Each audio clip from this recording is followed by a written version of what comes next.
New inflation numbers in the United States have been released this morning. Those numbers, of course, always have the potential to move markets. This morning, investors have learned that U.S. inflation ran hotter in January than economists had expected.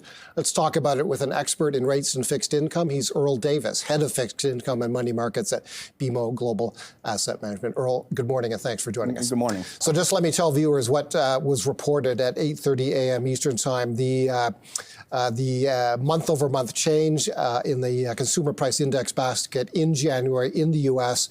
came in at growth of 0.5%. That's 20 basis more than economists had expected. Excluding food and energy, that monthly number rose by 0.4%. That was 10 basis points more than economists had expected. On a yearly basis, inflation running at an annualized pace of 3.0%, more than the 2.9% that economists had expected. Excluding food and energy, core inflation running at an annual pace of 3.3%, 20 basis points greater than economists had expected. So you get the picture. Inflation by all four of those key measures much stronger than economists had expected. What's your take on these numbers, Earl? Yeah, I smile because if I was actually on the trading floor instead of in studio when these numbers were released, I would have yelled out, "Ay, caramba!"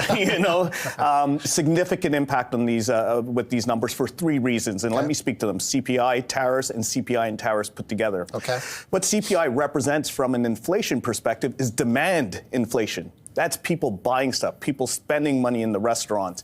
That is an important type of inflation to the Fed where they cannot look through. Tariff inflation represents supply shock inflation, whereby the price of goods cost goes up, so they pass that through. That type of inflation, the Fed or central banks tend to look through because there's other growth aspects or implications after the inflation passes through. Now you put two of them together. That is significant now when you have both demand side and supply side inflation coming into the market. Why that's important is the Fed cannot look through that because what they care about is not necessarily today's inflation number or the tariff inflation. What they care about is inflation expectations. So when you get a big CPI number like this combined with the tariff risk, inflation expectations start to go up. And what that happens then, people advance their purchases before when they need to buy things, and that further accelerates inflation. So now turning back to today's CPI, looking at it, putting it in context of today's number and the moving 3-month average, core CPI, which is supposed to be the less volatile CPI, is running at 5% to annualize. 5% annualized inflation, that's way above that 1 to 3% target, and 2 to 3 where the Fed and central banks are happy with inflation. So now the narrative becomes about inflation. We're seeing yields go higher, we're seeing risk off, and today's probably the worst day for inflation release because we have a 10-year bond auction in the U.S.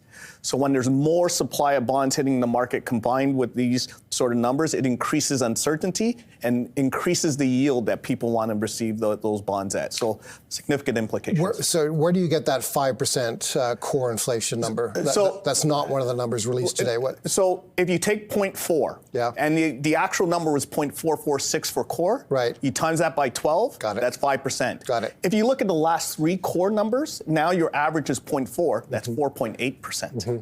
And that's what traders, that's what investors look at to say, okay, am I getting paid for the risk that I'm taking? Which I do believe we are now, especially with this backup, but these are the things that markets are looking at. And I want to be clear as well, is your view that the tariffs will have an inflationary effect? You said the Fed may look through that in isolation, but can't look through the two of them put together. Is that correct? Yes, and one thing I didn't talk about, and it's interesting, this is a COVID impact. In the past, passing through the rising cost of inflation to consumers, it was delayed. Companies were hesitant to do that. They didn't want to lose volume to that. Post-COVID, anytime there's a headline about inflation, they feel comfortable passing through or raising the price and say, look at the news, look at your front page. Combining those two together now, you get a lot of headline risk, which I think accelerates the pass-through of inflation to consumers. So these are the things that the Fed's looking at. One of the things we saw post-number today is that the market was expecting a September ease. That's got pushed out to December. Right. So, yeah. You're correct. I'll take a look at the Bloomberg expectations right now, but I did yesterday, and September was the date in which that became the majority call. And you are correct. Yes, it's December now before you get a 100% probability being expressed in the fixed income market of a rate cut. So that's coming very close to a 2025 with no rate cuts. Yes. And that's why equity markets are selling off right now. Exactly. How does all this look to the Fed, speaking of the Fed and rate cuts? I would say, and you kind of got this sense from Powell at speech, like they're comfortable with where rates are now. What is a risk is actually if the market starts discounting hikes. Mm-hmm. Because CPI was high, that reflects demand. If demand increases and you add in possible wage inflation because there's less immigration going into the U.S., then you could see the market narrative turning to a possible hike. We're not there yet. It's not our base case, but it is something on our radar because that will impact asset prices as well.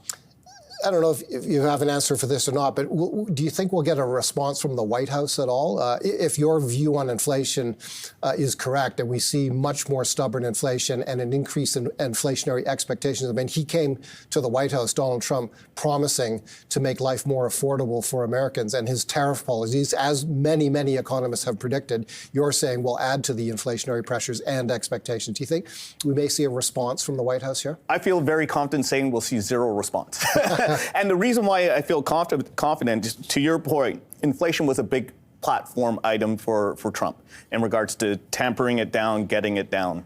He hasn't spoken about inflation since he became the president.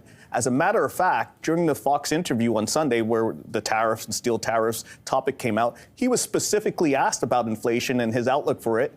His response was about the rich getting richer, no mention of inflation. So they're going to stay hands off that topic. You can look at this monitor, Earl. You can see it's not a tweet because it came out on Truth Social, but there's a posting. Interest rates should be lowered, something that would go hand in hand with upcoming tariffs. Let's rock and roll America. And you're saying, many economists are saying that, many fixed income watchers, that tariffs are not really compatible with lower rates. I disagree. I do think they're compatible with lower rates. We're seeing it in Canada. We're lowering rates because of tariffs because there's an implication on growth. Right. It ultimately reduces growth, which is why central banks would look through supply shock inflation. So I actually agree with that.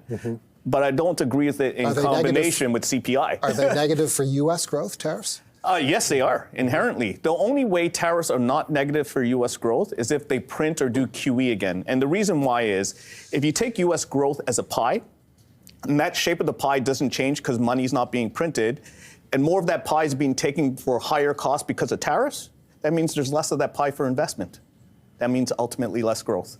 So I do think it goes hand in hand with less growth, but the market only has a capacity to focus on one narrative at a time. The narrative today is inflation, not growth. Earl, thanks so much, as always, for joining us. You're welcome. Earl Davis is head of fixed